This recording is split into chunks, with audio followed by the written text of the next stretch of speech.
This content is for kids. It's not for kids. Isn't that what I said? No, it's not for kids. If you are 13 years or younger, this is not for you. Do I have to kill somebody in order to actually make that point across? No, man, you don't have to kill Wait no a one. second. No. When we return to our planet, the High Court may well sentence you to torture. He likes movies, we like movies. SeptumSin versus the world. SeptumSin versus the world. SeptumSin versus the world. SeptumSin versus the world. I'd buy that for $1. Greetings, you're watching SeptumSin versus the world. We've got some spooky content coming up this time. Of course, we have another tier maker list. And I've got my lovely wife who is on Kim Creates Stuff. Check out her channel. She has a beautiful video of her doing a great pumpkin Charlie Brown painting that's fairly recent. And I tell you, we need to watch that this year. We do. So, I thought I would try something just fun, tier maker list. For those of you who've been watching us, we're using the tiers that we normally use for our new releases, which we've been kind of meh on lately. But we may return to them again, just depends on how things do on the channel.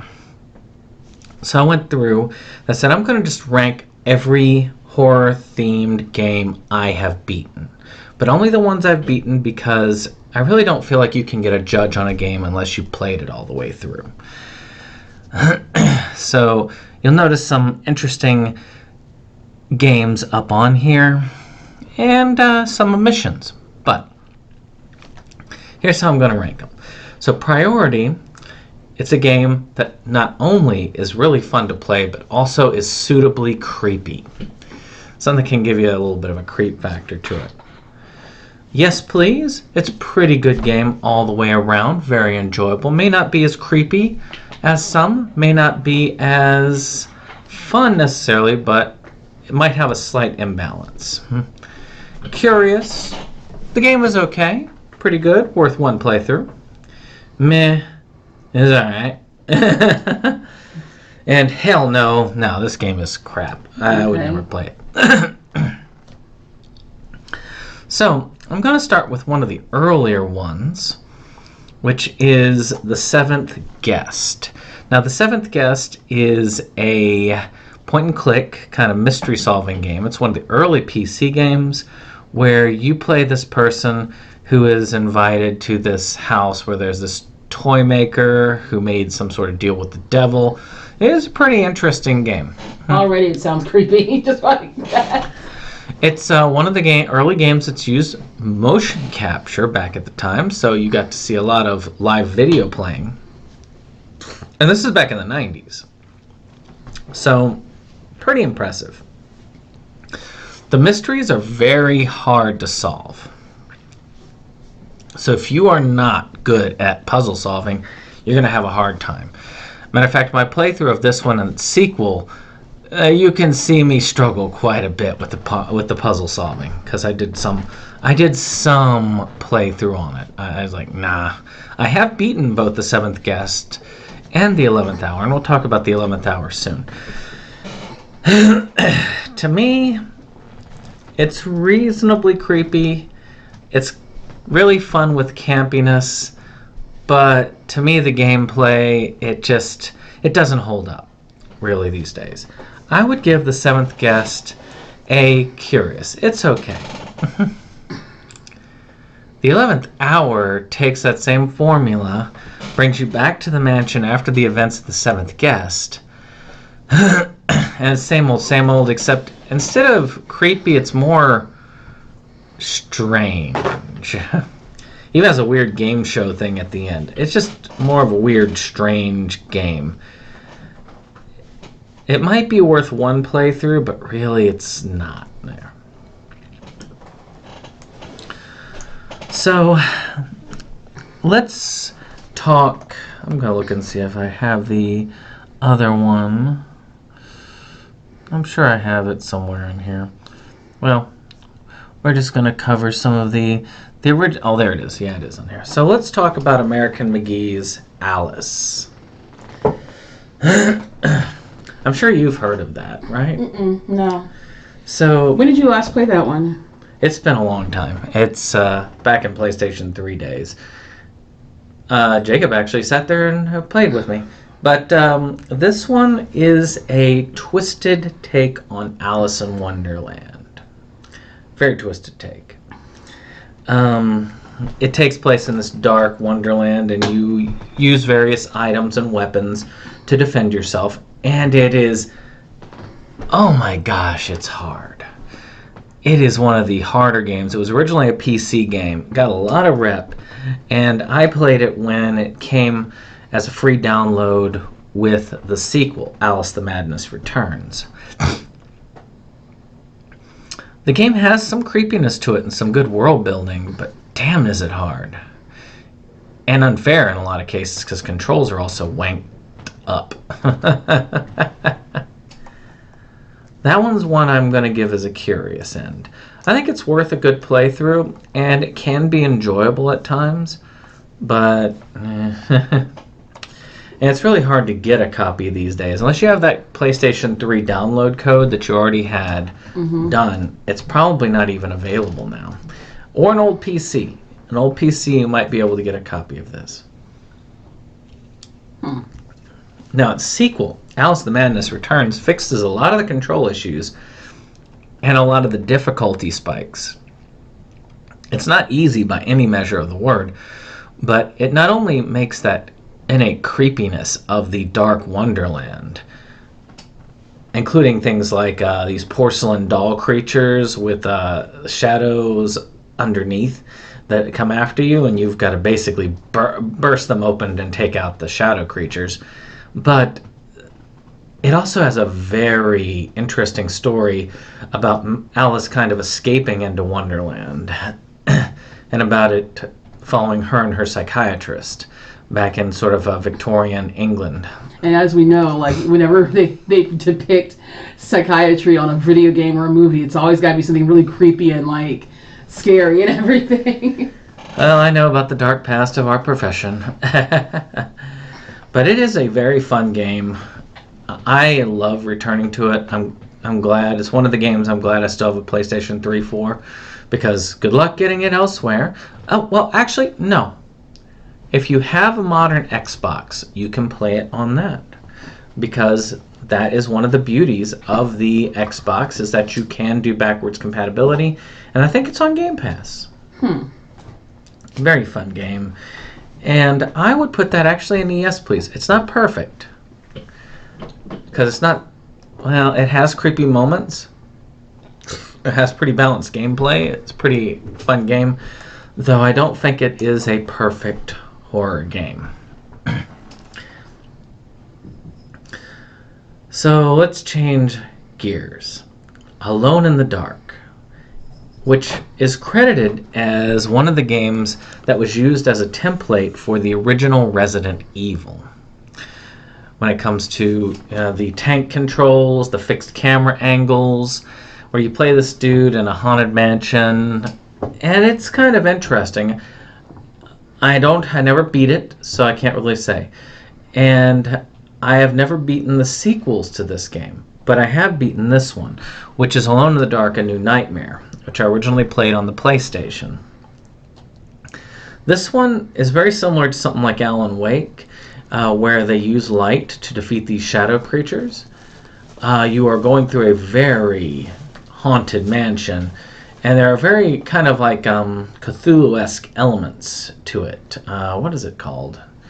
Lovecraftian elements to it. You play a detective or his partner, which is the female there, so you could play, male or female characters. And you're going around trying to solve the mystery of what's going on this island. It is very cool. There's only one detractor of this game. that keeps it from being a must-have, because not only is it super creepy, but it also has a lot of fun elements as far as games go. It's a very cool survival horror game. The only issue it has is it doesn't hold up as well these days. The graphics are PlayStation 1 era, and the gameplay can be a little bit challenging because of that. Still, if you can get over those, I would say that this is a yes please type game. It is a really good survival horror game. Have you heard much about the Alone in the Dark franchise? No. I mean, I remember it, but I've never seen play of it. You remember that game? I think I played one of the newer ones with you where the building was coming apart and you were up on a skyscraper. I heard you complaining about the heights. I don't remember it. How long ago was that? Well, it was years ago. Probably 2013 maybe. But that was a terrible game, that one. But this one was really good. Now here's one I know you've seen me play.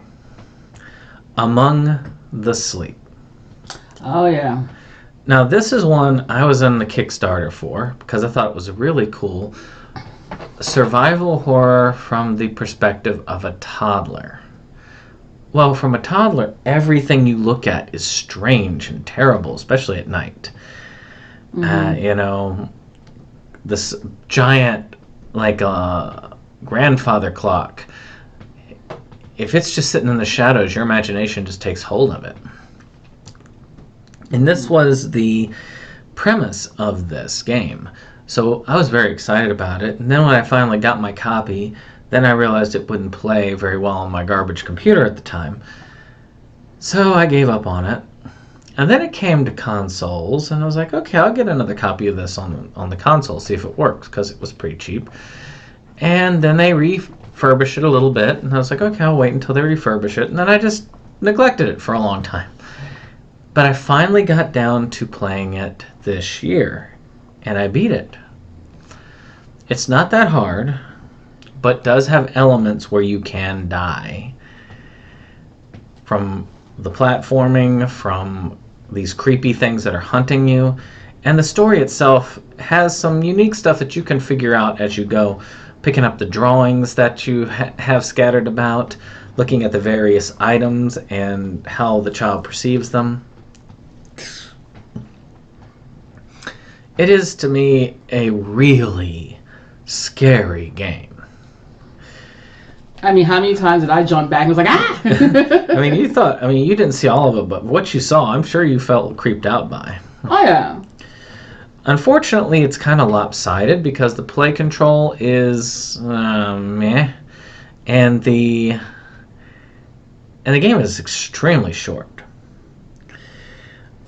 I'm not even sure I'll play it over again, so I would say I'll put it as a strong curious.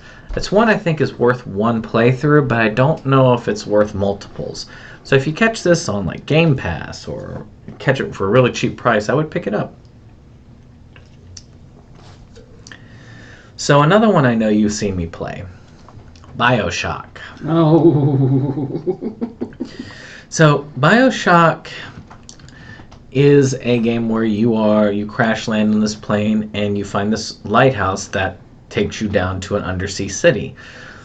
Unfortunately, the city had some problems, and now a bunch of mutated freaks are running around and have the whole thing. It plays with elements of madness, terror, destruction, and of course an odd, weird free market philosophy. I love this game. It really is good. Playing it with headphones in the middle of the night where you hear those creatures wandering around you and you don't know where they are, it can really do good on the creep factor. It's a pretty solid first-person shooter as well. They have a remastered collection that fixes some of the game bugs and looks pretty sharp even to today's standards. Mm-hmm. I would say BioShock is probably one of my first priority picks. It has a lot of creepiness, it has great replay value, it's fun, and you can play it ultra hard, or you can play it really easy and just slaughter everything. Is that the one that, I can't remember if it was that or Doom, that they had all those commercials where they had old people playing the game and they're like, I don't know why anything like this would ever be released. Well, I can't remember which game it was. Doom. I mean, but I feel like it was also BioShock. It was like several years ago. It's hard to say on that one. But I remember playing it originally on the PlayStation 3, and I beat it again on the PlayStation 4, so it was kind of cool. I actually have the physical release of the thing. I never played the third game, though. I have played and beaten the second game. So, you have these creatures walking around in the first game called Big Daddies. They're the giant creatures in the old-fashioned, like, deep-sea diving outfits that accompany little girls. You know what I'm talking about? Yeah. So you get to play as one of those throughout the game. And it's reasonably fun. It has some elements that are good from the original. But to me, it really wasn't as fun. It kind of felt lame in comparison. I might have to come back and play it again. I never played it on the remastered collection. I just played the original PlayStation 3. Actually, no, I played it on Xbox 360 because I got it paired with Elder Scrolls 4 Oblivion. And, like I say, I don't know. I just kind of felt like I was going through the motions beating it. It's reasonably okay. If you love the world, it's kind of fun to return. But to me, it's more of a, let's play through it once, and that's it. I don't know if you watched me play that one or not. Oh, what, BioShock or? BioShock 2. I remember you playing one of them. I just can't remember which one because after a while they all start to meld together, kind of like with not Far Cry, but what was the other one that you always played? That Fallout. That one, all of the games just seem like the same for me. Yeah, they do look the same, especially at a distance sometimes. So let's go back to the 80s. Back in the Nintendo days. Oh, Lord. There was a game that came out, a series actually, but I've only beaten a couple games in the series, called Castlevania. So this is Castlevania 2 Simon's Quest. Now, it's been torn to death by the angry video game nerd, but as a child back in the time, it was really cool because you had a lot of nuances in the world. It was free roaming. You could go places back and forth, and you had so many mysteries to uncover. It had a lot of horror elements to it, but the game wasn't really scary. I mean, it's an NES game. Most of the time, those games don't have any scare factor to them. Still, it is easily playable. The Castlevania collection is out, so you can play this game. And you don't need the Nintendo Power to get through it anymore. Because the game has some frustrating elements, and I don't know if it would hold up as well these days, I still feel it was a good game. Good, solid game. And I would give it a Curious in the middle there. So I'm going to change gears to another one I've recently completed called Catherine Full Body. I never watched you play that, I don't think. You've watched a little bit. It's that one where you got him climbing. It's a puzzle game where he's climbing the tower and with a lot of sheep around him. And then you have kind of the anime-ish cutscenes. Oh, and it's like you had the one where the angry bride was chasing him up the thing. Yes, yes. Oh, the guy with the pillow. Yes. Okay, yeah. So, Catherine Full Body is kind of a visual novel / puzzle game. The idea is you've got this dude who's the main character, and he's going out with this woman called Catherine with a K. And there's multiple characters. Yes. I remember that now. There's, and she's talking about settling down, and he's kind of having to deal with his thoughts about like settling down, like he's no longer in his 20s anymore. Does he have to he needs to finally like be a man, go ahead, marry her, have children, do all this stuff, give up on drinking nightly, which that's a bit of a problem anyway. And this is kind of tearing at him. Then, of course, he wakes up the next day to find another woman, Catherine, with a C, in the bed with him. He doesn't remember how she got there. Causing conflict. Now, because of it's called Catherine Full Body, this is some additions to the original Catherine, where they add another Catherine, starting with Q, and Which make sense. I've never heard of that spelling before. and this is there's a reason for that, but I'm not going to do spoilers on it. But and this one is one you kind of save at the beginning. So during all of this, he's haunted by these nightmares, which he and a lot of these other men who are kind of like cheaters or whatnot are sent to this punishment world where they have to climb these towers. And that is where the gameplay really is, where you're solving these puzzles. Usually something is chasing you or the tower is collapsing and you need to get up it. I'll admit, I'm not that great at it. I first hated the puzzle sections, but as I sat down and I would sit and think, I was able to beat it on easy without too much. With some difficulty the first time and second time less so difficulty. It can be fun to play, and it's kind of cool to see how it sorts out. I've already gotten 2 of the endings, and I'm satisfied for now. For me, like when I was watching you play it, like it was nerve-wracking. Like especially if you when you're going up the tower, especially if there's something chasing you, like the angry bride and stuff. Oh, that was like it was stressful. And because of that, I'm surprised at saying this, but I would put this at a yes, please. I think that though it's not the perfect horror / gameplay experience, it is really fun and does have replay value. You've got multiple endings you can do. I enjoy both of those, and the puzzle section can be fun, especially when you're successful. When you're doing really well and you're moving up that tower, oh my god, you kind of get that feeling of accomplishment going. So let's go back to the PlayStation 2 era. There's a game called Cold Fear. I believe Konami did this one, or Capcom. Oh, no, I can't remember who put Cold Fear out, but this game was a Resident Evil competitor, so probably not Capcom. Essentially, you're this guy who's going out to the rescue of this freighter that's kind of had an SOS call, and you realize that it is filled with these mutated monsters. The gameplay is very similar to the old Resident Evil style, fixed camera angles, third-person combat, resource management, and it is a reasonably fun game. I really enjoyed my time playing it. It is sadly not available like a lot of these other ones here, and there's 2 ways that I know of nowadays that you can play. 1, emulation, or 2, if you've got an original PlayStation 2 to have the copy.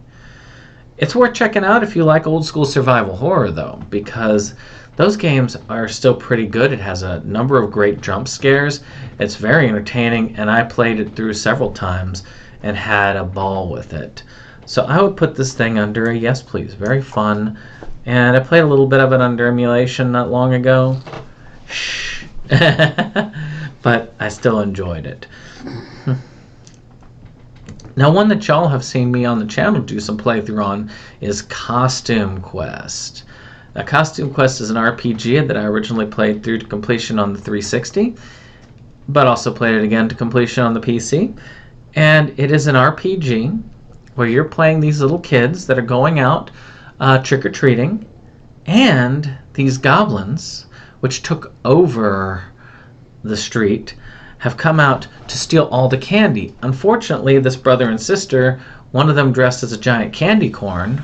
You get to pick. The one you play is the one who doesn't dress up like a giant candy corn. And that one got snatched because they thought the brother was a big piece of candy.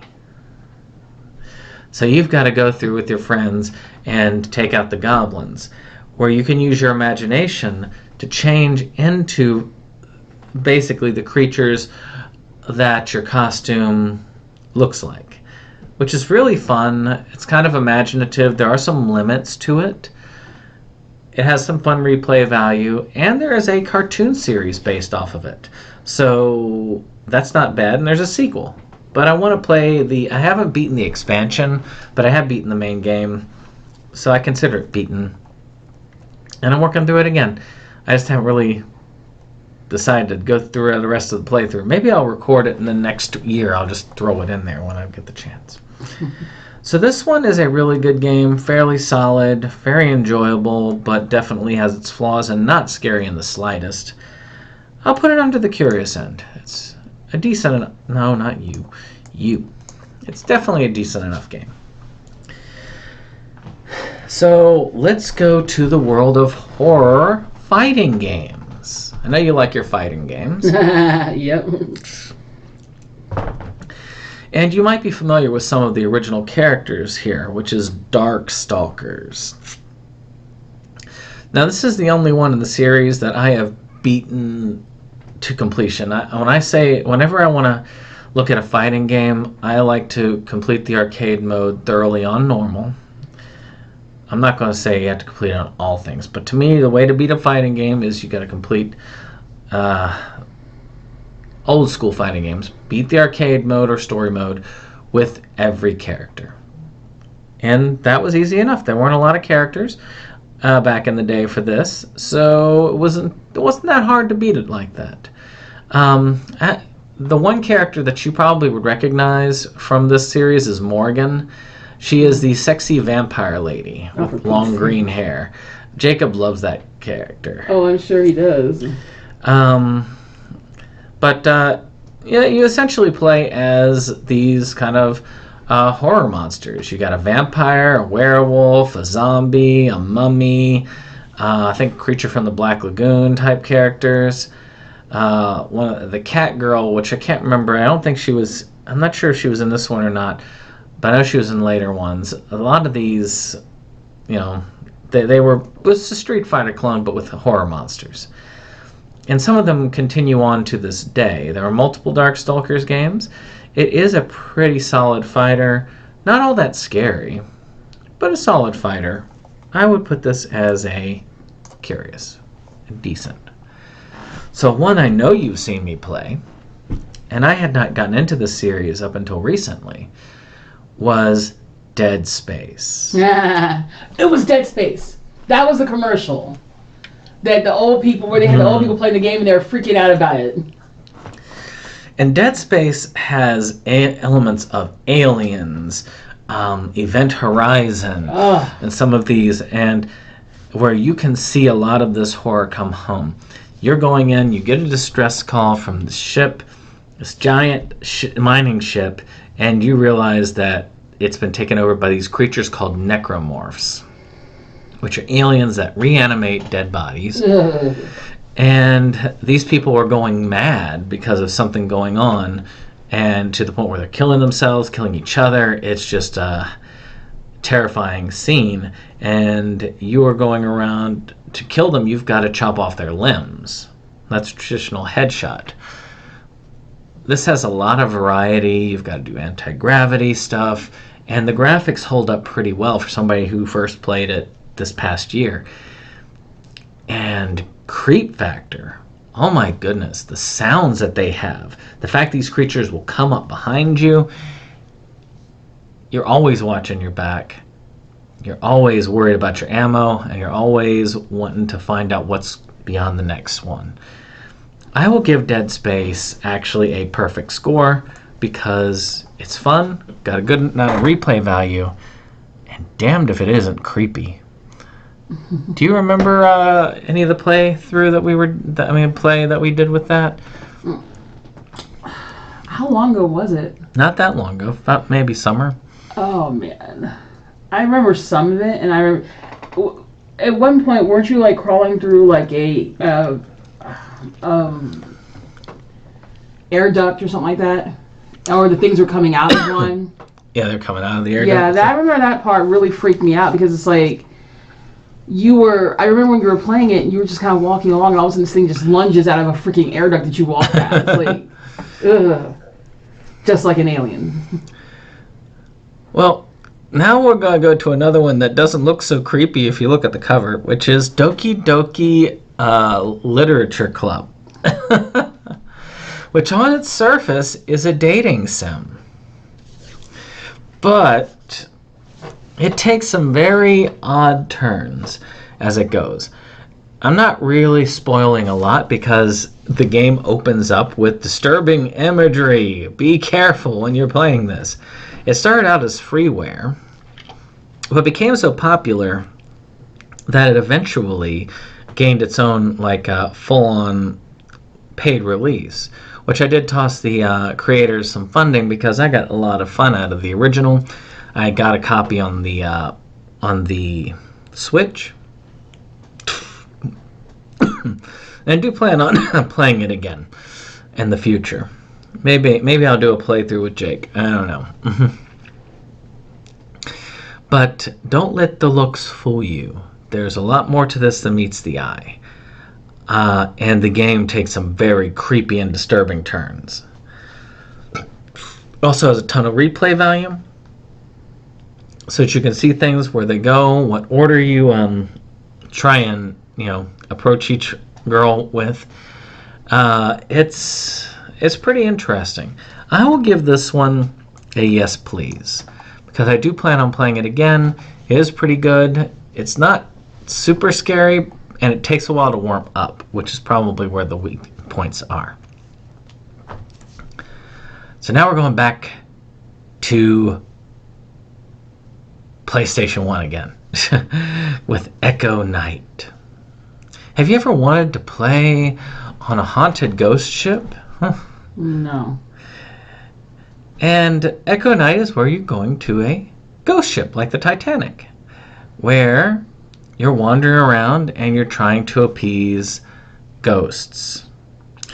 Now, this one was reasonably creepy when I played it back in the PlayStation 1 days. And if you have a PlayStation 3 or PlayStation Vita, you can still download this while the store is open.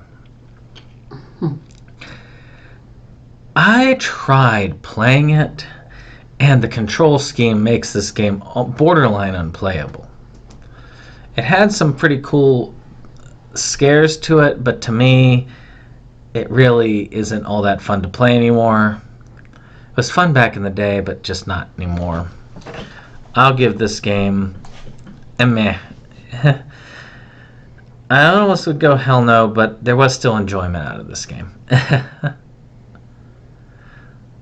So now let's talk GameCube. I know Nintendo, weird, but Eternal Darkness Sanity's Requiem. This game has one heck of a following. Silicon Knights nailed it with this game. This is a Lovecraftian horror-style game. You're exploring this mansion after the death of your father and trying to find out what's going on. And you learn about these stories of these unfortunate individuals and souls. Your choices throughout the game influence how things are at the end. So not only is there replay value, there's a lot of fun with the combat system, and the sanity system will test your own sanity. I remember there was a time where there was one sanity effect where it turned the volume down, and my volume looked exactly like the volume that they were using. So I thought that something turned my system's volume down. Some of these sanity effects really do a great job of screwing with you. This game would get a perfect score, but because one, the only way you're going to play it is if you have a GameCube or a Wii, and the game itself, which is pretty expensive, or an emulator. And two, it doesn't really hold up as well as it should. It's still reasonably fun, but much like Alone in the Dark and Cold Fear, the age is holding it back. This out of the three, if I had a choice of having one remade with modern control schemes and graphics, this would be the one. I could tell you right now, with the lighting engines and stuff of today, this game would be extremely creepy and would be amazing as an updated. So yes, please on that bad boy.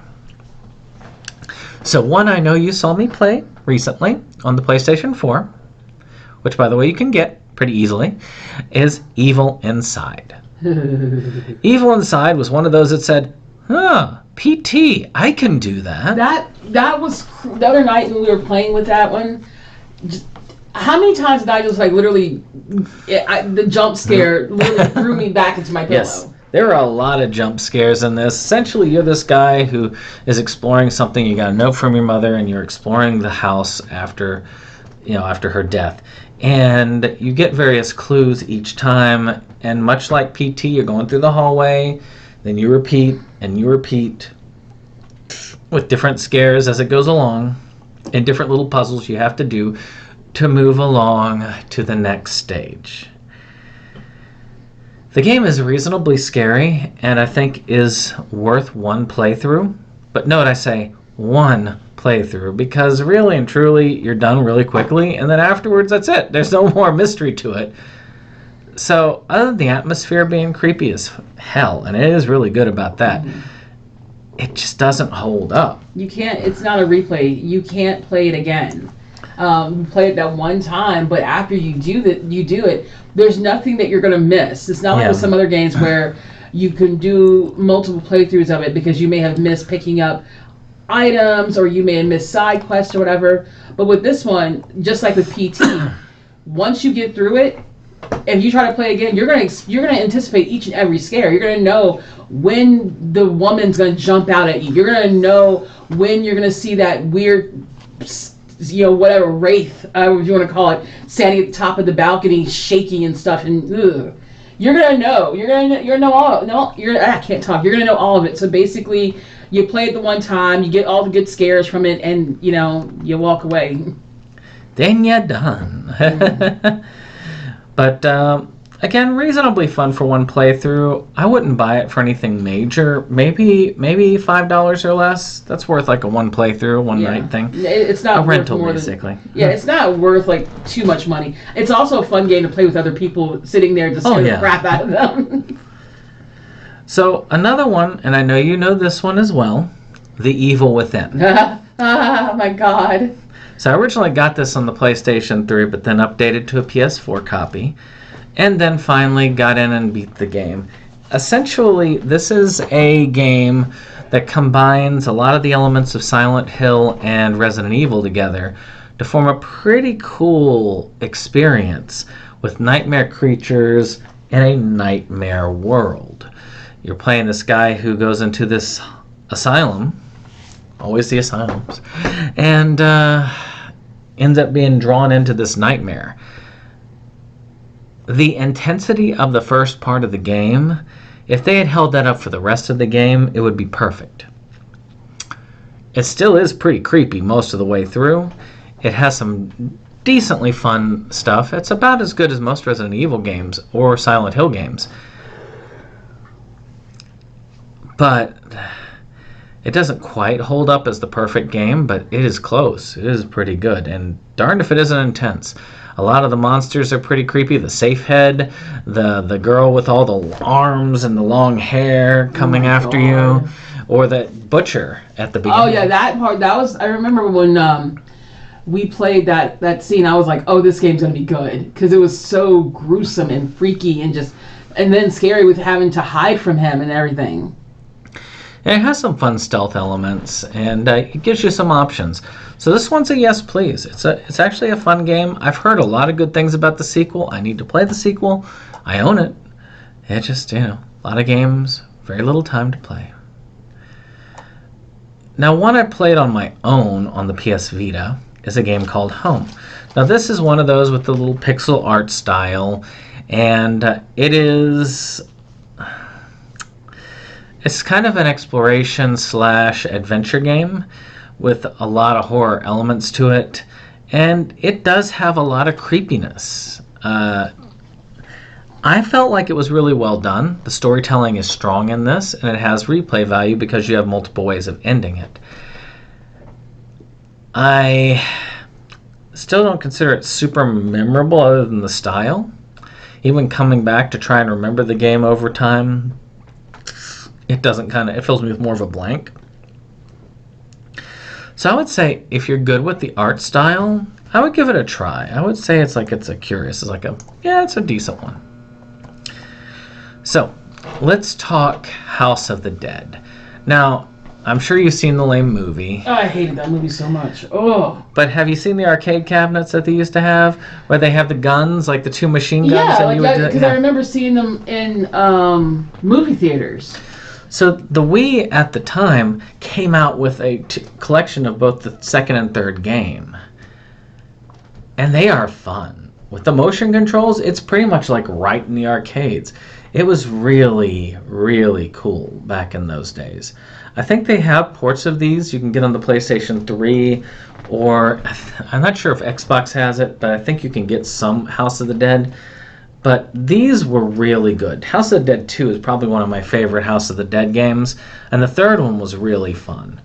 I mean, they're just fun shooters, nothing more than that. And if you have a Wii and you have this game, you should really enjoy it, especially with the Wii add-on pack. It gives you a little bit more solid aiming. But you're literally doing that, and you can use the gun peripheral, and it actually does feel like you're using the guns to take out the zombies. It is the arcade experience ported to the home. What more can you ask for? I would say yes, please on that. Mm-hmm. Can't say it's super scary, but it's definitely fun and intense. Now, a game that many would say is perfection is The Last of Us, which... that is a game where you are playing as a guy and his daughter, and then the zombie apocalypse hits, except instead of like your regular zombies, they're infected by this fungus. And something happens, and now you're left with the main guy, and he's traveling with this little girl to try and take her out, because they take her out to this place, Midwest, because there may be a way of using her to develop a cure to it. It has a lot of strong story elements and a very controversial sequel. The graphics still hold up very well. They did a remastering as one of the early PS4 releases, so I'd started on the PlayStation 3 and then finished it on PlayStation 4. It's one that Kim and I played through to completion. It's where he was. It's where you had Joel and Ellie. Oh. I'm stupid. I forgot all about that one. And a lot of the intense zombie scenes, though I feel like the game mechanics could definitely use some improvement, and I've heard they did a great job improving them in the second game. Mm-hmm. The story elements were right on par. It has extremely strong storytelling, and darned if it's not scary as heck. I mean, what did you think of that game? I liked it. No, like the... what was the ones that were really sick and infected with like the mushroom heads? Clickers? The clickers. Yes, those freaked me out. Like, oh God, no. Like, I can't imagine. There was which one was it where you were like in a subway or something? It was like super dark, and you were trying to hide from the clickers. Like, oh no, thank you. So I give this game a yes, please. It's got some very strong horror elements. The gameplay is fairly solid, but not solid enough for me. I mean, it's got replayability. Yes. So definitely in the upper tiers, I would say. So, speaking of a game that would be good, that was good to play with friends, and we did this. We did a playthrough all night with our friends together, and that was Layers of Fear. Sarah and her. Oh, what's that? Layers of Fear is a walking simulator, and you play this guy who goes into this mansion, boy themes, and you slowly piece together the story of this painter and his love. I've heard there's multiple ways to end the game, but darned if the house is not haunting to walk through. It is a true haunted house sim. Mm-hmm. And it has some amazingly creepy elements to it. It is well worth at least one playthrough, and I do think, unlike Evil Inside, because Layers of Fear is a long enough game, I actually think that it is worth multiple playthroughs, because you can't remember everything that goes on, at least on the first playthrough. It is pretty strong on the scare value. Gameplay value, the puzzles can be a little bit at times, But still, I think it's got some replay value. It's a decent enough game. It's definitely a high curious. It's better than Evil Inside, but I'd say it's around among the sleep level, in my opinion. Pretty darn creepy, though. I mean, I know you got scared at points. Oh, yeah. Definitely. So we're going from the scary to the more on the fun side of things, which back in the GameCube days, and there is, by the way, Layers of Fear is available on all modern consoles, so yeah. But back in the GameCube days, one of their initial releases was a solo project for Luigi called Luigi's Mansion. There's also a 3DS port of this original game, which is strange they didn't port it to the Switch, because the 3DS was kind of on its last limbs when they ported it. And Luigi has inherited this mansion. So he's like, ooh, I've inherited a mansion. And so he goes, and it turns out that he's being lured there as a trap by these ghosts to take him out. But you are in luck because you run into this doctor who gives you this ghost busting backpack. So you go around and you have to bust all the ghosts in the mansion. It's not super scary by any means, but it has an excellent theme for Halloween playthrough, and it really is fun. Mm-hmm. It is an amazingly fun game. I mean, you like Luigi. I don't know if you've seen that game. I mean, it's been a while since I've had a GameCube, but it is a fun game to play. And I would put this also at a yes, please. The only drawbacks to it that keep it from there is it's not scary, and it's short. Those are the only two drawbacks from this game. So now we get to go way back to the past. Back to the 80s again for Maniac Mansion. I don't remember that one. This had both PC, and you can actually still play it depending on what your PC is. And you can play it, of course, on emulation. And you can play a version on it if you have Day of the Tentacle, which has been released for many systems, because they have all the original game on a computer in one of the offices in the in this series. Mm-hmm. So you play as this group of teens who are going in, and Dave is the leader because his girlfriend's been captured by this crazy family who, after this meteor hit near their house, they all started acting really strange. And it was one of those that was really popular back in the day. They even had a TV series called Maniac Mansion. And it's a point-and-click adventure style. Of course. It's one of those where they have like all these like keywords like use this with that type thing. And you point and click. And it had some frights, so to speak. I mean, for an NES game. Where you'd have a lot of intensity, like you could be captured, you could be tortured to death. You could have a lot of things that could happen to you if you get caught, or things happen, or if you don't solve the right puzzles the right way. You also could put a hamster in a microwave and blow it up. Ah! So, you know. Still, this game was really fun. It has a lot of replay value because you can only pick three of the kids, and only 2 of them are like ones you can change out. So there's a lot of replay value because you can beat the game in a million ways. Like, I mean, a million different ways. So I would give this one a yes, please. Really good game. May not hold up to today's in the graphics, but don't be a tuna head. Play the game. So another game that's on the PC, you can get it on Steam now, which is another 8-bit style game. And if you like the stuff I did on the Angry Video Game Nerd games, this plays very similarly, and that's the Manos, The Hands of Fate video game. you play out the Manos movie, which is a horror film, and you play as this guy who is on the who has a pistol, and you can blow things away with the pistol.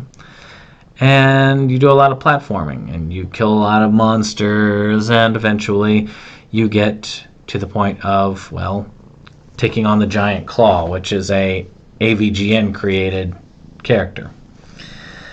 The game is reasonably fun. It is hard, but it's not impossible. I would say if you haven't checked it out and you like these type of platformers, like old school NES style punishment platformers, I would say definitely play it. I would say curious on that end. Another one back in the NES days was Monster Party. You ever wanted to party with monsters? No, I'm good. Essentially, you're this kid who has a baseball bat, and you were spotted by a monster. Flying was like, oh, this kid has a baseball bat. He can save us. And you're tasked with saving Monster World. So you fuse with this monster, and you go through with the bat, and then you're using platforming to take on that and a number of strange monsters. You end up actually having to take out a shrimp. You know, like, what is it that they call it? What kind of, the Japanese frying technique, what do they call that? Tempura? Tempura, yeah. You have to take out a tempura shrimp, a calamari ring. Yeah, it's a relatively fun and strange game. It is hard, but Nintendo platformers were hard back then because you had to get your money's worth. And I watched a playthrough of it not too long ago. It was really a cool game. Unfortunately, only through emulation these days. But darned if it isn't fun. If you have a Nintendo emulator or you have the real thing, get the hold of it. I'd say another strong curious. Alright, another one for the PC and for all modern consoles, but I beat it on the PC, is called Never Ending Nightmares. This one uses a hand-drawn style. It's not quite point and click, but it plays a lot like that. You go around exploring this kind of abandoned house that you wake up in. Mm-hmm. And you're trying to solve a mystery as you go through. The game style is very creepy. A lot of the imagery is very disturbing. It gets the creep factor down. It's very simplistic in its style, yet at the same time, it really is a very cool horror game. I would recommend it. It's only really worth one playthrough, so get it cheap. But it is very fun. Pretty short, but very fun game. Now, one you may have actually heard of from this is Onimusha. Onimusha is Resident Evil with samurai. You go back to the old school samurai era where you're playing this guy and these demons are invading and you have to take them out. It uses the same Resident Evil style tank controls, but more in an action melee type system where you've got these magical swords of different elements. They help you solve different things. It's got Metroidvania elements where you kind of like gain powers to unlock different areas. Exploration.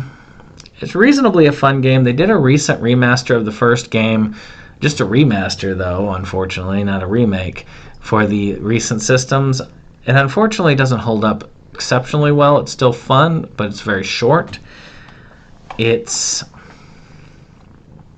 still, I would say it's still worth a yes please. I'd say that you could play it because there's a lot of replay value, a lot of unlockables, but definitely doesn't hold up to the highest standard. The next two are PlayStation releases. And I know you probably haven't played the games, but I know you've heard of them. Parasite Eve. I know you've heard the word. Not really, I don't think so. Parasite Eve was Squaresoft's original answer to, oh, Capcom's doing something like that? Oh, we can do that.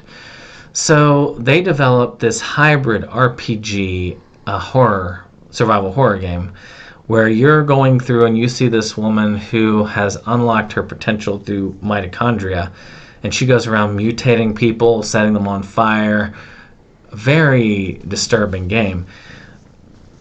It has a lot of cool frights in it. Has an awesome system for combat and development. I think that it's one of those similar to some of the more current action RPG styles, like with the Final Fantasy VII remake. The problem right now is that it is sadly outdated. It's a lot of fun. It's one I would say, much like Alone in the Dark, it is really fun to return to, but it cannot be the perfect game because it is so outdated. I think if we were doing this back in the 90s when this was released, it would be a yes please, much like a lot of these are, but just not now. It just can't hold up. The sequel is down to a curious. It actually had they changed the combat elements to make it a lot more like you're playing a regular survival horror, but some of the story elements kind of go sideways. Now that first section in the mall where you first do it is really excellent, but the game definitely goes downhill. It's still a fairly solid game, but again, doesn't hold up that well. So this one you did watch me play through. It's called The Park.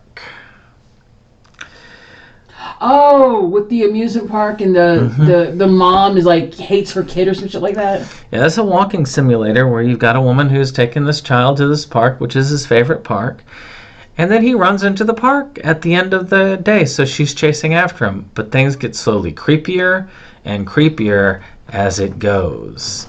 It is a walking sim. It's unfortunately it's much like Evil Inside, is you play it once and then you're done. But it's one heck of a ride. It definitely has a lot of good scares, and it's great for a one-time playthrough. Just don't expect to get a lot more out of it. It might be one of those where you might plug it in again to replay it maybe in some time in the future. But much like Evil Inside, you're not going to play it more than once, probably. Did you like what you saw of it? I liked it a little bit. You thought it was... I mean, it was nice and creepy, but I did not like the ending. The ending was so weird. Yes, indeed. So now we're going to be talking Resident Evil games for a while. There are a lot of Resident Evil games, and I've beaten quite a few of them. So we're going to start at the origin of Resident Evil 0. I beat this on the GameCube, which was its original release, though they did try to release it on N64. They just didn't have the time for it, so they updated it. And it looked beautiful on the GameCube. And they have a remaster of it, which also looks pretty good. You're playing as Rebecca, which is one of the Starve's team members that you run into in the first game. And you play through the events that directly precede the very first Resident Evil. And you're running through this... you're running through a train, then a mansion, then the Spencer Mansion at the beginning of the first Resident Evil.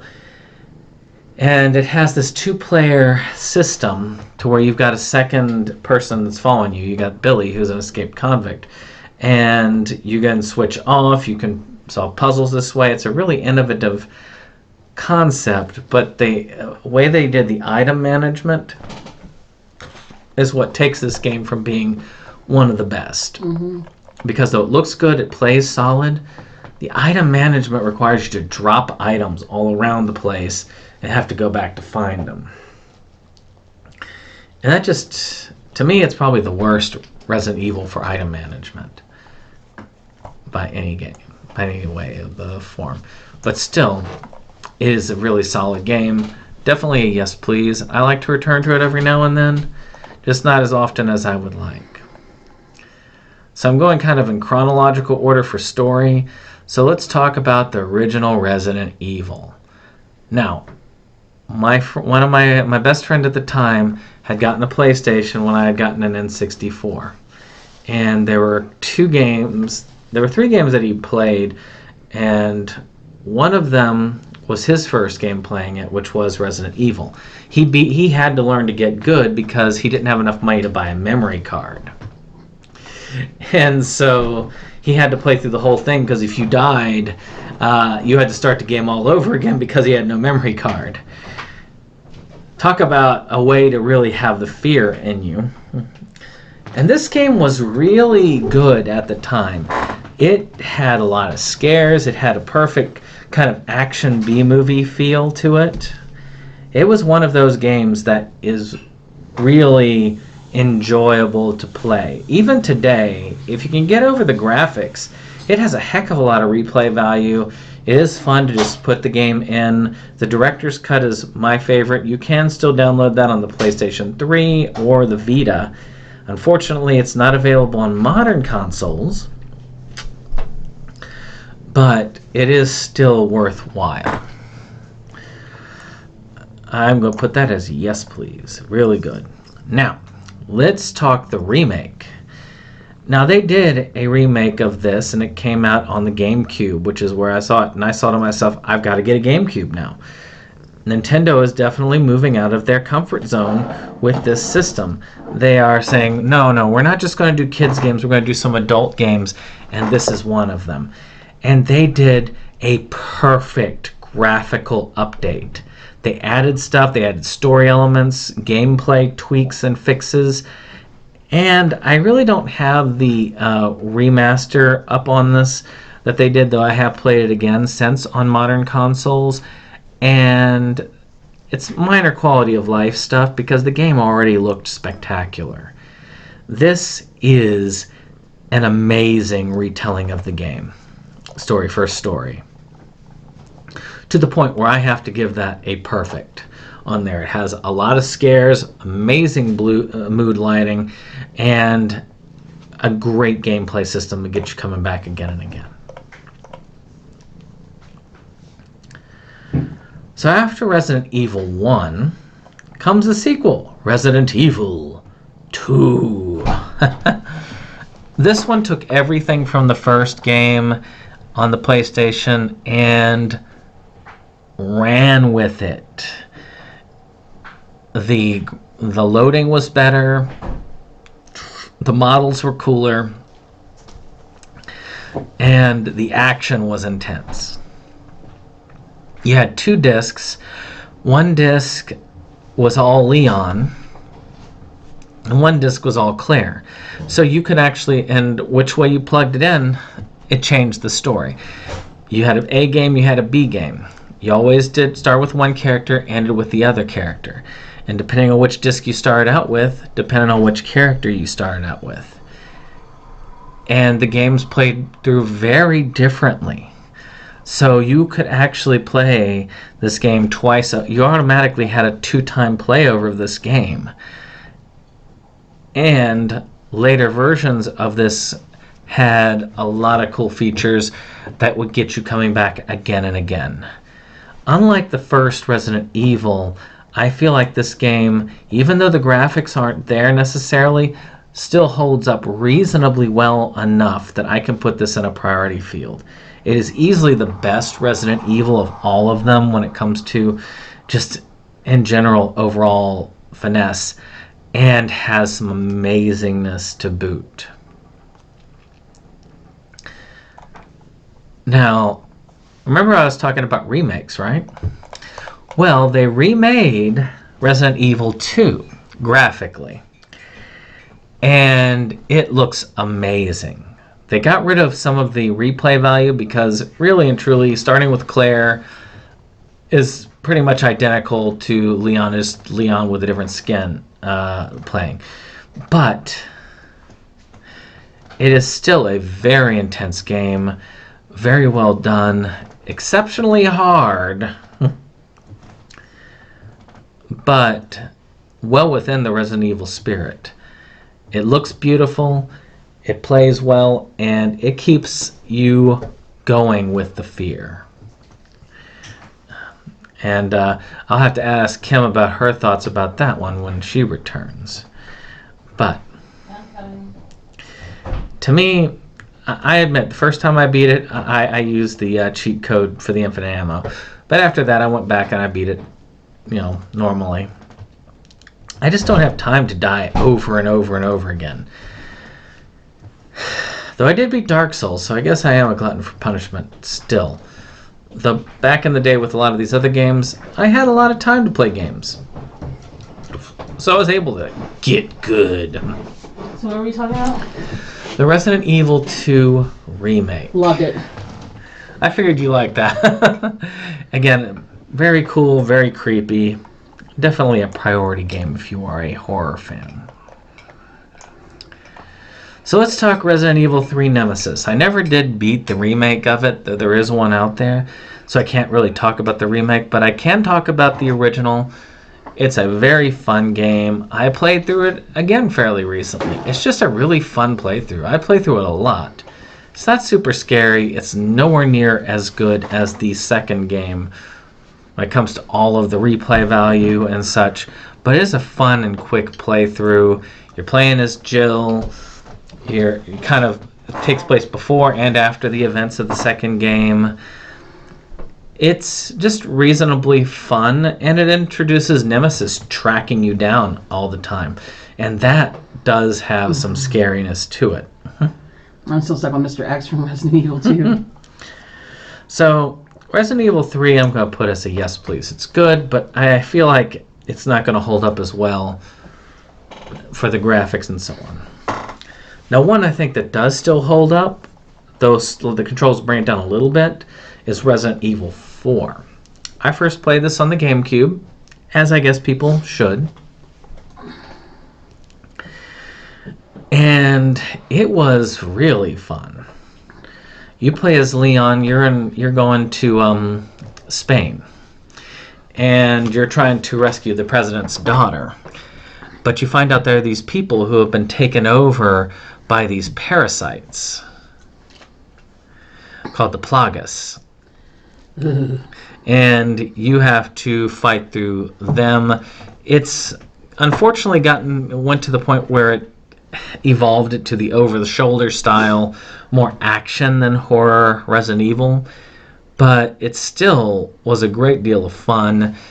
Many people put it as a perfect game. The GameCube version really was close to that. You can get it on modern systems. It plays reasonably well. And they are working on a remake of it, though I feel like other games in the series should have gotten that remake treatment. Another game in the series that was originally titled to be Resident Evil 3, but because PlayStation got the numbered, and this one came out on Dreamcast originally, it did not, which was Resident Evil Code Veronica X. Now, that one was Code Veronica on the Dreamcast. I played it first on the Dreamcast, but didn't beat it until I played it on the PlayStation, which was Code Veronica X. And you play as Claire, as she's captured and on this island that the zombies outbreak on. And later on, you can actually even play as her brother, Chris, who was the one of the protagonists from the original game. It has a lot of fun to it, but it is probably one of the hardest Resident Evil games to date. And also, not just hard on item conservation, having to go through a lot of the game fighting zombies with the freaking combat knife, but also a lot of the puzzles are hard as well. And you'll spend a lot of the game wandering around going, what do I do? What do I do? So, because of that, I'll put it as a yes please because it is a must play, but I don't really have I had the wherewithal to beat it once, but I've yet to ever want to beat it again. I've started it, but just doesn't hold my attention. So why don't we go on some of these side trails with the one Game Boy entry that I've beaten called Resident Evil Gaiden. You play as Leon and Barry on a cruise ship. And this is on the original Game Boy, by the way. And they decided to go with an RPG style mechanic where you've got them coming at you and you've got a little cursor going back and forth and you have to hit it at the right time. And the more powerful the weapon, the faster that cursor goes. It was reasonably fun. It's not one I'll ever want to play again, but it was reasonably fun, and I give that a curious. I think that if you love Resident Evil, you should check it out, but not otherwise. Another of the side games was called Resident Evil Dead Aim. I never did beat Resident Evil Survivor. I just couldn't bring myself to do it. It's such a bad game. But this is a continuation of the first-person shooter Resident Evil games. And this one I thought was really good because it had you in third person with fixed camera angles, much like the original Resident Evil. But when you went into combat, you went into first person. And I had a lot of fun with this game. I played it and I beat it several times. I really enjoyed it. It's not for everybody. And it can't be gotten any other way than by emulation or original PlayStation 2 copy. Just like Resident Evil Gaiden, I can only play it on the Game Boy or emulation. Mm-hmm. I really think these games deserve a new life. But for now, they're on that curious end. So the last of them, it's kind of funny that all three of these games all take place on cruise ships. Yeah. Or cargo ships. Which is Resident Evil Revelations. Now, I know you were with me when I played that one. That's the one where they are on the kind of cruise ship. You play as Jill for the most part. And they're kind of creepy, kind of sea creature things that come after you. I don't remember that one. It saw the direction that the original games were going in and decided, okay, let's make something for those people who are fans of the games prior to 4. I had to get a little liquid there. And this game actually did play to those fans. It brought a lot of the horror elements back. It was originally on the DS, but I originally played it on the PlayStation 4. And it's worth checking out.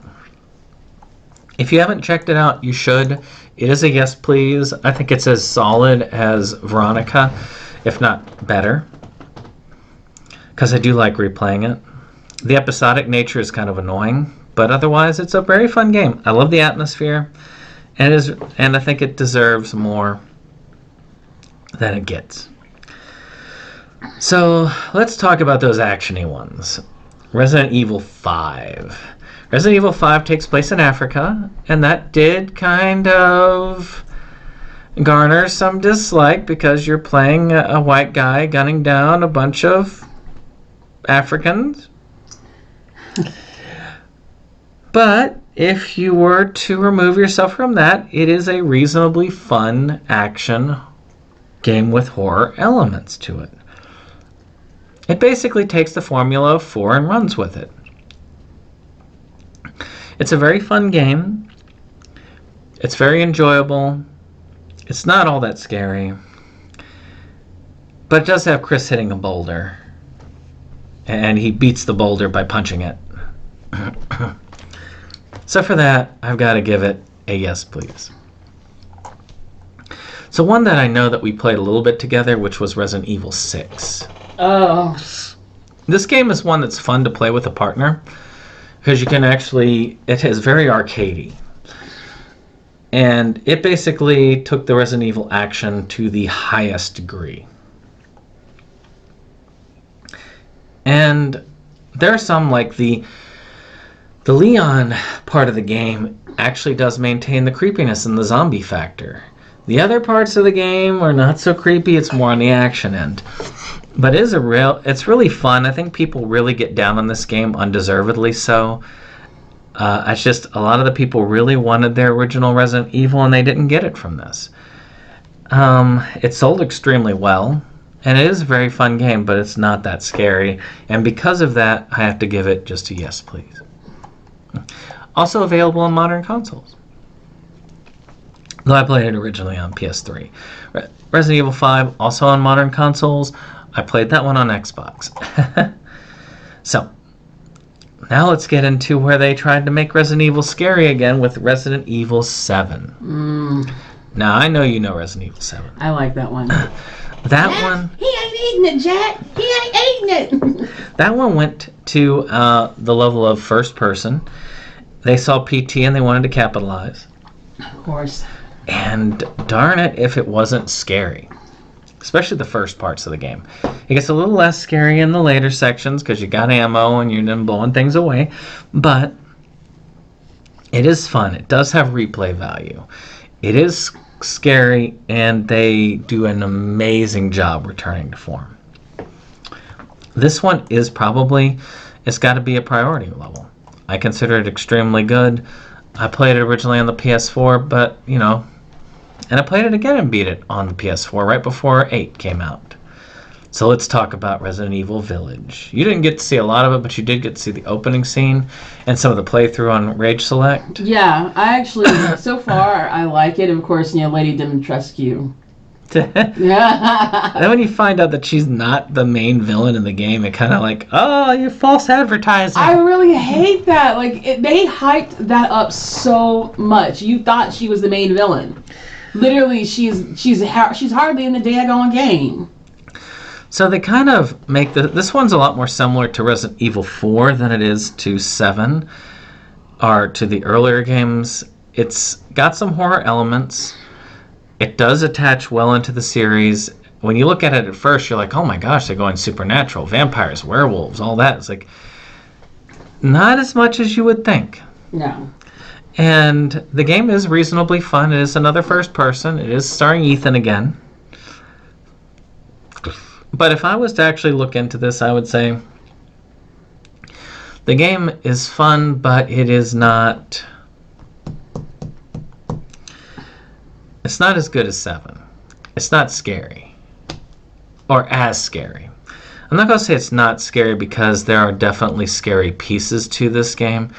There are some times where it gets there. But I feel like it is a little lower than 7. But if you haven't played it, and you loved 4, you should play this game. It is really good. It is on modern systems, meaning Xbox Series X and PlayStation 5, but on the previous systems, 4 and Xbox One, because good luck getting those other two. Well, I think since we've done one of the two big horror themed series, let's talk about the other one, the Konami one, called Silent Hill. God, I will never forgive you for trying to make me play that one game. It was freaking me out. So Silent Hill, the original one, which apparently the picture did not come through on my thing, but I have beaten it many times. Has a lot of playthrough value. I wanted to touch on this. It was a PlayStation game. Graphically, it holds up terribly. But it came out but creep-wise, the horror factor, that game, for looking like it is, the fact that it can still scare you, says something about it. That one is a yes please, because it's got a lot of replay value. I play it again and again today. I've got it on my Vita. I've got it on my PlayStation 3. Sadly, it is not available on modern systems. It needs a remake. I've heard rumor of it. Well, I would love to see a just graphically up to date and control-wise up to date. If you did those two things with it, kept the story, kept it very well towards what it was, it would still be an extremely atmospheric and creepy game. Now, the second game is the one I had you start playing. And the second game I played originally on PlayStation 2. And it's got the best reputation out of them all. It doesn't really follow along with the original Silent Hill story. It's about this guy who comes in. He gets a letter from his dead wife over in Silent Hill, and he's checking it out. And the game itself has amazing writing. It is extremely creepy. It holds up pretty well on if you're playing it today, but unfortunately, if you're going to play it, you really want to play it through emulation or original system, because you can play it on modern systems, but they remade it and they didn't do a great job of it. But all things considered, it is still amazingly creepy. It still holds up very well. Out of all the Silent Hill games, that one gets a priority. The third game continues the first game's story. Again, same thing as the second game. They did that remake. It didn't do so well because they didn't do the control scheme well. but the game itself was really good. If you can get a PS2 copy, you should. It is well worth playing through. Not quite as creepy or well written as the second Silent Hill, but definitely in the yes please category. Silent Hill 4 The Room is one that you can kind of emulate through your Xbox One if you have an Xbox copy, like I do. And it's very much worth being able to do because it is fun. It has a first-person haunted apartment feel, as your apartment is slowly being haunted by ghosts. And then you have third-person stuff where you go and you take on disturbing elements in the Silent Hill type universe. It started out as its own thing and became a Silent Hill game. It's well worth a playthrough, multiple playthroughs, so yes please. Now, Silent Hill, The Ties That Bind. This is a remake of the original Silent Hill game without combat. You're running from everything, and it is intense. It's probably one of the most scary Silent Hill games because you cannot fight back. You're constantly on the run. It came out originally on the Wii. Not available on current systems. Needs to be. And it has a fairly good story. It's pretty solid. I'm not sure about replay value though. I'll put it in a curious end. It was pretty good, but I would like to try it again. There's several other Silent Hill games, but I never beat them. So we're gonna move on. So there's a game that should be remade that is on the PlayStation 2, but I found an Xbox copy, which means I can play it on modern systems. Which is The Suffering. The Suffering, you are this guy who's a death row inmate, and you're sitting there waiting out your sentence when all the lights go dark, and demons invade the prison. Oh, hell no. It's extremely creepy, and you've got all these ghosts of people who are executed there, and it's based on the execution types like lethal injection, electrocution, all of this. And the character you play, your wife is dead and you're sitting there for the death of your wife and child. Whether you did it or not really does depend on how you play the game. If you play the game and you play it as a good guy throughout the whole game, you never killed your wife. You were framed. If you play it as a bad guy, you guys like, not only did you kill your wife, you enjoyed it as you did it. But there's also a middle ground ending as well. It's a very cool game. It balances horror and action at the same time. This game still holds up today. I played it fairly recently. It really is good. If you have a copy of it or find one, it is worth it. It needs a re-release. It is very good.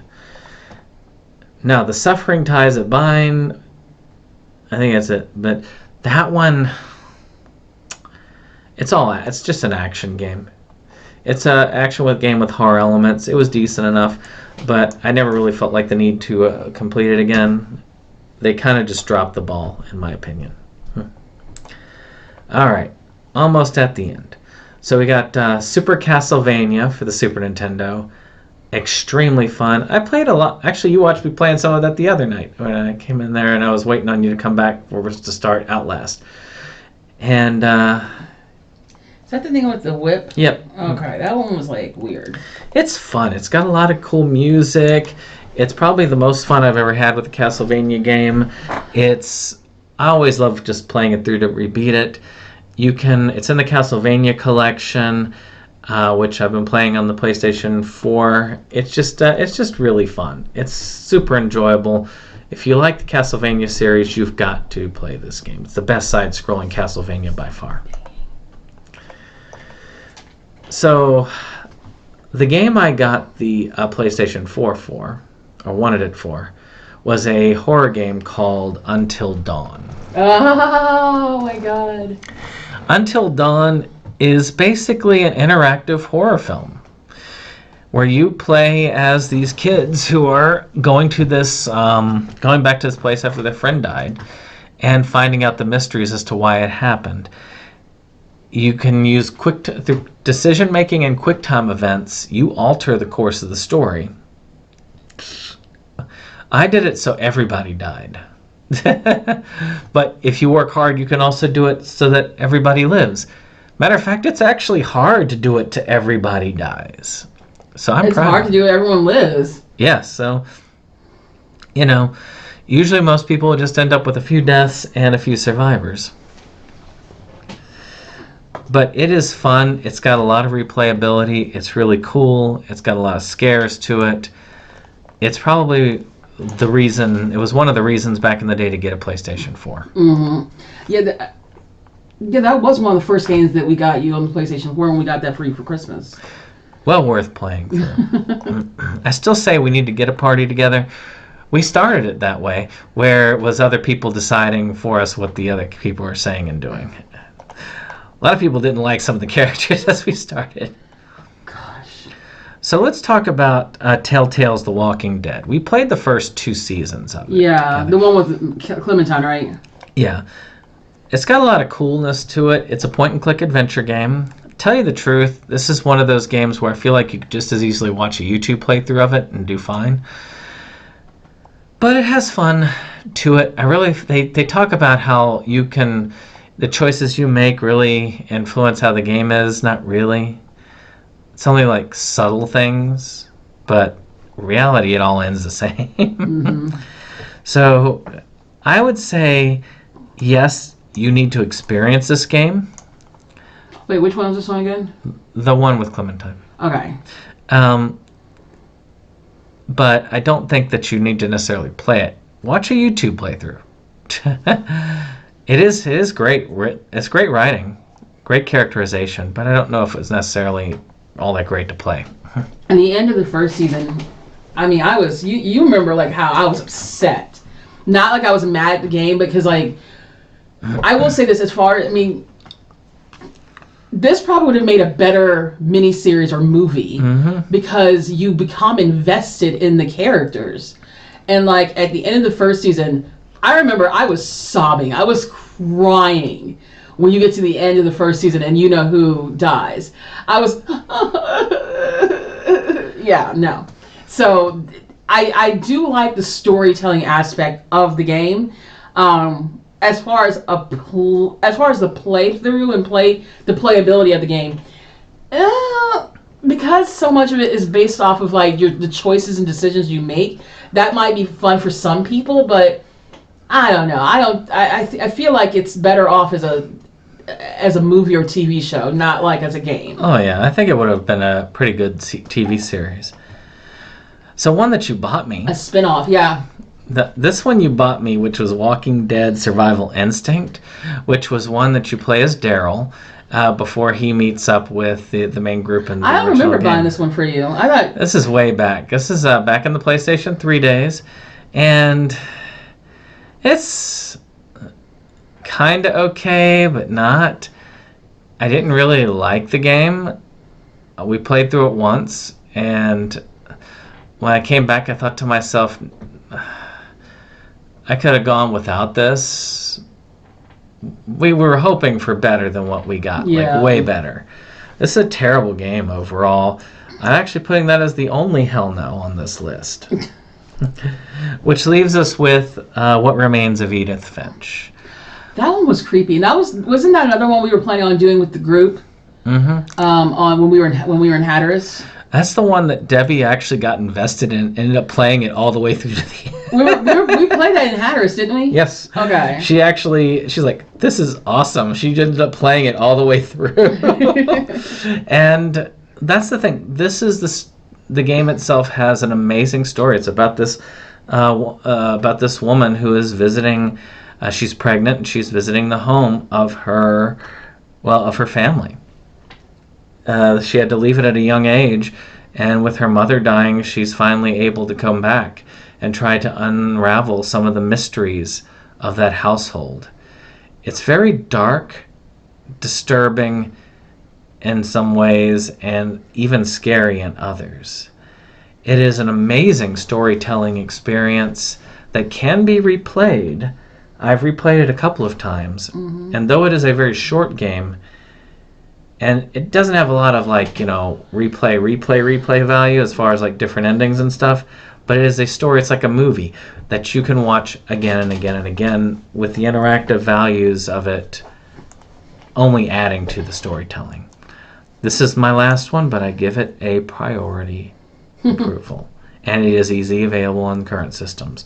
What did you think of Edith Finch? Did you like the storytelling? I loved it, actually, because the whole time I kept asking, what is going on? What is the secret? What is, what was the one with the swing? That one part with the swing? That one was extra creepy. Oh, yeah. And this was the same game that had the thing with the comic book, right? Yes. And the girl getting attacked, whatever. Yeah, I guess the old Tales of the Crypt style comic. Yeah, yes. that. The game, there aren't any jump scares or like that. It's not that it doesn't go for cheap and easy scares. The whole game is unsettling, and that's the point. It's supposed to creep you out, and you spend the entire game waiting for something to pop around the corner and scare the crap out of you. Now, some people who love those type of scares, who want to be jump scared constantly and everything, it might feel like you're waiting for the climax and it never comes, and so some people might feel a little disappointed in it. But I'm tired of the cheap scares. I want something that will make me feel like I'm uneasy the entire time. To me, that's the best scare. If you spend the whole time kind of wrapped in terror of what's coming next, what the hell is going on, and you're expecting at the end of the game that something terrible is going to happen. And yeah, it doesn't, you may not get that payoff, but I like that style of horror. It's like the movie Last Shift. The entire movie is nothing but edge of your seat, what the heck is going to happen next scare. Mm-hmm. And that's what this game is for me personally. Well, I hope you all have enjoyed this. Of course, if you like this channel, hit that like button. Or subscribe, that would even be better. But share this out, and I hope you all have a horrifying Halloween.